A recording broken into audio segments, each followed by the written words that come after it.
أعوذ بالله من الشيطان الرجيم. بسم الله الرحمن الرحيم. ومنهم من يستمع إليك وجعلنا على قلوبهم أكنة أن يفقهوه وفي آذانهم وقرا وإن يروا كل آية لا يؤمنوا بها حتى إذا جاءوك يجادلونك يقول الذين كفروا إن هذا إلا أساطير الأولين وهم ينهون عنه وينأون عنه وإن يهلكون إلا أنفسهم وما يشعرون. ولو ترى إذ وقفوا على النار فقالوا يا ليتنا نرد ولا نكذب بآيات ربنا ونكون من المسلمين بل بدا لهم ما كانوا يخفون من قبل ولو ردوا لعادوا لما نهوا عنه وإنهم لكاذبون. اور ان میں سے بہت سے تو ایسے ہیں جو آپ کی طرف کان لگا کر سنتے ہیں اور ہم نے ان کے دلوں پر پردہ ڈال دیا ہے کہ وہ اس کو سمجھ لیں اور ان کے کانوں میں ڈانٹ لگا دی ہے. وفی آذانہم وقرا. رسول اللہ صلی اللہ علیہ وسلم کے دور میں کفار آتے تھے اور چپکے چپکے قرآن مجید کو سنتے تھے. آپ علیہ الصلاۃ والسلام کی تلاوت بہت شاندار ہوتی تھی اور جو ایک مرتبہ سن لیتا تھا تو پھر وہ سر دھنتا تھا اور قرآن کے مفہوم کو جو سمجھتا تھا وہ تو عرب تھے.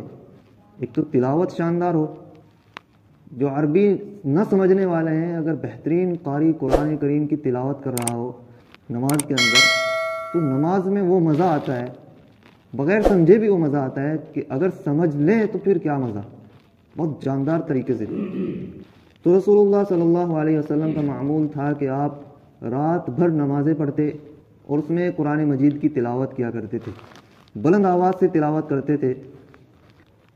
ایک مرتبہ ایسا ہوا کہ رسول اللہ صلی اللہ علیہ وسلم تلاوت کرنے کے لیے کھڑے ہوئے اور کفار مکہ کے بڑے بڑے لیڈر ابو سفیان، ابو جہل اور اخنس بن شریک اور دو تین اور دوسرے وہ آ کر چپکے چپکے ادھر ادھر بیٹھ گئے آس پاس، لیکن ایک کا دوسرے کو علم نہیں تھا. پوری رات تلاوت سنتے رہے. جب صبح صادق کا وقت آیا اور پو پھوٹی اور کچھ روشنی ہونے لگی تو انہوں نے اپنے اپنے گھر کا اختیار لیا. جب وہ چلے اپنی اپنی جگہ سے تو اتفاق سے راستے میں سب ایک جگہ اکٹھے ہو گئے. سب کی خفیہ اس بھید کا سب کو علم ہوا اور ایک دوسرے کو سب نے ملامت کی اور عہد کیا کہ آئندہ کے بعد ایسا نہیں کرنا ہے. خدا نہ خواستہ انہوں نے کہا کہ اگر ایسا لوگوں نے دیکھ لیا تو پھر ان کے دلوں میں شک ہو جائے گا کہ ہم ہی جب اس طرح کر رہے ہیں تو پھر دوسرے لوگ کیسے کریں گے. اگلے دن انہوں نے سوچا کہ اب تو دوسرے نہیں آئیں گے، پھر ایک ایک کر کے آ کر بیٹھ گئے. جب جانے کا وقت ہوا تو پھر راستے میں ایک جگہ مل گئے کسی چوراہے پر. پھر سب نے عہد و پیمان کیا اور ایک دوسرے کو ملامت کی کہ عہد کا بھی پاس نہیں رکھا، حالانکہ سب اس میں شریک تھے. تیسرے دن انہوں نے سمجھا کہ آج تو کوئی بھی نہیں آئے گا اور ایک ایک کر کے پھرا لیے. لیکن تیسرے دن جب جانے لگے تو انہوں نے کہا کہ ہم اپنی جگہ سے جب تک نہیں ہلیں گے جب تک ہم بالکل پختہ عہد نہ کر لیں، قسم نہ کھا لیں کہ آج کے بعد اس طرح کی حرکت نہیں کریں گے. انہوں نے پختہ عہد کیا اور قسمیں کھا کھا کر گئے کہ آج کے بعد نہیں آئیں گے. وہ آتے تھے رسول اللہ صلی اللہ علیہ وسلم کی تلاوت کو سنتے تھے، قرآن مجید کی چاشنی کا مزہ لیتے تھے. جب صبح ہوئی تو اخنس بن شریک نے عصا لیا اپنا اور ابو جہل کے پاس پہنچے کہ بتاؤ تم نے جو رات کو سنا ہے تمہارا اس کے بارے میں کیا خیال ہے. ابو جہل نے کہا کہ عبد مناف سے ہم برابر تھے اس میں بھی کہ وہ لوگوں کو کھانا کھلاتے تھے تو ہم بھی کھلاتے تھے، وہ سواریاں فراہم کرتے تھے تو ہم بھی کرتے تھے، وہ لوگوں کی مدد کرتے تھے تو ہم بھی کرتے تھے. لیکن اب انہوں نے یہ کہا کہ ہمارے درمیان ایک نبی آ گیا ہے تو ہم ان کا مقابلہ کیسے کریں، ہم تو اس پر ایمان لانے والے نہیں ہیں. پھر وہ وہاں سے چلے ابو سفیان کے پاس گئے، ان سے بھی یہی جا کر سوال کیا. ابو سفیان نے کہا کہ اگر یہ نبی اور عبد مناف والے اگر یہ اپنے اس دین کی وجہ سے خانہ کعبے کی جانب آنے والے کی سیرابی، ان کو پانی پلانا، کھانا کھلانا، یہ سب دین کی وجہ سے اگر انہوں نے قبضہ کر لیا تو پھر ہمارے پاس کیا رہ جائے گا. غرض اس طرح آتے تھے اور رسول اللہ صلی اللہ علیہ وسلم کی تلاوت کو سنتے تھے. اور قرآن کریم کا جو انداز ہے کہ ہر آیت میں اس طور پر موضوع کو بدلنا، موضوع بھی بدلتا ہے اور موضوع بدلتا بھی نہیں ہے، پیچھے سے پچھلی آیت سے اٹیچ رہتا ہے لیکن موضوع بدل بھی جاتا ہے. ایسی آیتیں ہیں. وَمِنْهُمْ مَنْ يَسْتَمِعُ إِلَيْكَ. ان میں سے تو بہت سے ایسے ہیں کہ ان کے دل پر وہ ومنہم من یستمع الیک کہ آپ کی جانب کان لگاتے ہیں اور سنتے ہیں، لیکن اللہ رب العالمین نے ان کے دلوں پر پردہ ڈال رکھا ہے۔ قرآن کریم میں جس انداز سے قرآن کریم کی تلاوت کی جاتی ہے اور جو حسن خوبی تجوید کا علم کے ساتھ میں قرآن کریم کی جو تلاوت کی جاتی ہے، اس کا واقعہ ڈاکٹر حمید اللہ نے بھی لکھا ہے۔ ڈاکٹر حمید اللہ بہت بڑے اسکالر اور پروفیسر گزرے ہیں۔ 1946 سے 1996 تک کوئی دن ایسا نہیں گیا اوسطاً کہ جس دن دو لوگوں نے ان کے ہاتھ پر ایمان قبول نہ کیا ہو۔ 1948 سے 1996 تک کتنے دن بیٹھتے ہوں گے؟ بہت بڑے اسکالر تھے، کئی زبانوں پر آپ کو پختہ ہے وہ تھا، اطالوی، ترکی، ہسپانوی اور اسپینی، فرانسیسی زبان میں آپ نے ترجمہ بھی کیا ہے۔ عثمانی یونیورسٹی حیدرآباد میں پروفیسر بھی رہے۔ تو انہوں نے ایک واقعہ نقل کیا خطبات بہاولپور میں خود اپنا، کہ جب وہ پیرس میں تھے تو ان کے پاس آتے تھے لوگ، ایمان قبول کرتے تھے، عام طور پر وہ پوچھ لیتے تھے کہ بھئی تمہیں کس چیز نے اسلام قبول کرنے پر ابھارا ہے؟ تو ان میں سے جو انہیں لگتا تعجب خیز لگتا اس کو نقل کر لیتے اور نوٹ کر لیتے، اور باقی جو عام ہوتا تھا اس کو رہنے دیتے۔ تو ایک دن ایک شخص آیا، اس نے آ کر کہا کہ مجھے اسلام قبول کرنا ہے۔ آپ نے وجہ پوچھی کہ بھئی کیا وجہ ہے، تمہیں کس چیز نے اس پر ابھارا ہے کہ تم اسلام قبول کرو؟ تو اس نے بتایا کہ ہوا یہ کہ میرا نام زاک بتایا، اس نے زاک زیلبر، کہ میرا نام یہ ہے اور میں مشہور موسیقار ہوں فرانسیسی زبان میں، اور میرے لکھے ہوئے گانے، پڑھے ہوئے گانے تمام فرانس میں سنے جاتے ہیں اور بہترین مقبولیت حاصل ہے۔ ایک مرتبہ ایسا ہوا کہ میں عرب کے کسی ساتھی کے ساتھ میں ایک دعوت میں گیا، وہ لوگ وہاں ایک موسیقی سن رہے تھے، سب لوگ خاموش تھے، ایک موسیقی بج رہی تھی۔ مجھے ایسی موسیقی میں نے اس سے پہلے کبھی نہیں سنی تھی، بہترین انداز میں اتار چڑھاؤ کے ساتھ۔ مجھے لگا کہ میں نے جو علم حاصل کیا ہے یہ تو اس کے سامنے کچھ بھی نہیں ہے، کوئی ایک نیا کوئی انداز آیا ہے اور کوئی بہترین موسیقار ہے جو موسیقی بج رہی ہے۔ تو انہوں نے پوچھا کہ یہ کون سی موسیقی ہے؟ لوگوں نے خاموش کر دیا۔ پھر کچھ دیر بعد ان سے رہا نہ گیا، پھر پوچھا کہ بھئی کس کی موسیقی ہے، کون پڑھ رہا ہے، یہ کون گا رہا ہے؟ تو پھر لوگوں نے خاموش کر دیا۔ جب وہ ختم ہوئی تو پھر لوگوں نے انہیں بتایا کہ یہ کوئی موسیقی نہیں ہے بلکہ یہ قرآن مجید کی تلاوت ہو رہی تھی۔ انہوں نے کہا کہ وہ تو ٹھیک ہے، لیکن پڑھنے والا کون تھا، موسیقار کون تھا؟ کہ بھائی موسیقار تو کوئی بھی نہیں تھا، سب لوگ اسی طرح پڑھتے ہیں، یہ تجوید ہے، اس کا موسیقی سے کوئی تعلق نہیں ہے، قرآن کی تجوید ہے، اس کے اعتبار سے پڑھتے ہیں۔ انہوں نے کہا کہ نہیں، یہ بتاؤ کہ یہ علم جو ہے یہ کب لکھا گیا ہے؟ انہوں نے کہا کہ یہ تو رسول اللہ صلی اللہ علیہ وسلم نے اسی طرح سکھایا، 1400 سال پہلے کا ہے۔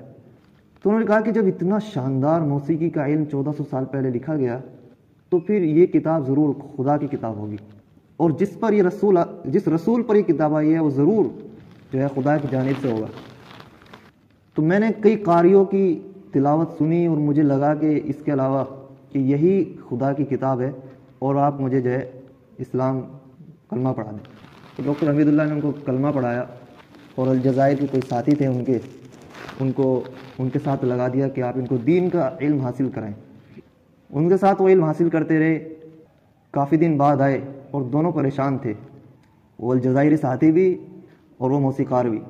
انہوں نے کہا کہ جی آپ نے مجھے فرمایا تھا کہ قرآن ایسا ہی ہے جیسا اب تک اترا ہے۔ تو انہوں نے کہا کہ بالکل ایسا ہی ہے۔ کہ نہیں، مجھے ایک جگہ ڈاؤٹ لگتا ہے۔ اب وہ موسیقی کے فن میں کچھ ایسے الفاظ بھی استعمال کر رہا تھا۔ ڈاکٹر حمید اللہ کہتے ہیں کہ میں موسیقی سے پورے جو ہے واقف تو نہیں ہوں، اور مجھے سمجھ بھی نہیں آ رہا تھا کہ کون سے الفاظ استعمال کر رہا ہے موسیقی کے تعلق سے۔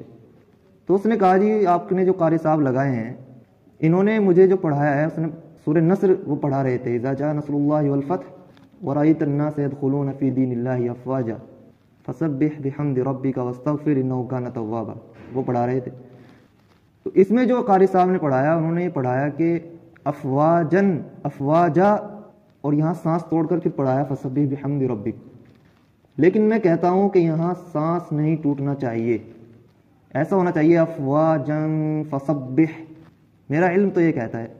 تو ڈاکٹر حمید اللہ کہتے ہیں کہ میں بھی چکرا گیا، اور میں نے دیکھا کہ نظر دوڑائی کہ کوئی ایسا شخص ہو میری نظر میں دنیا میں جو موسیقی کا علم بھی بخوبی جانتا ہو اور تجوید سے بھی واقف ہو، تاکہ اس سوال کا جواب دے۔ غور و فکر کرنے کے بعد اللہ نے ایک بات ڈالی انہوں نے کہا کہ اصل میں آپ کے جو قاری صاحب ہیں وہ پورے طور پر تجوید سے واقف نہیں ہیں. ہمارے ساتھ ایسا واقعہ ہوا تھا کہ جب وہ اپنا واقعہ بیان کرتے ہیں کہ جب میں چھوٹا تھا اور پڑھتا تھا اور سورہ نصر میں اسی جگہ آیا تو قاری صاحب نے مجھے تنبیہ کی تھی اور میری پٹائی لگائی تھی جب میں نے یہاں سانس توڑ دیا تھا. تو مجھے وہ واقعہ یاد آیا اور مجھے لگا کہ یہاں سانس نہیں ٹوٹنا چاہیے. تو انہوں نے کہا کہ جی قاری صاحب نے جو ہے آپ کو غلط پڑھایا ہے, یہاں سانس نہیں ٹوٹنا چاہیے تجوید کے اعتبار سے, ایسا ہی ہونا چاہیے.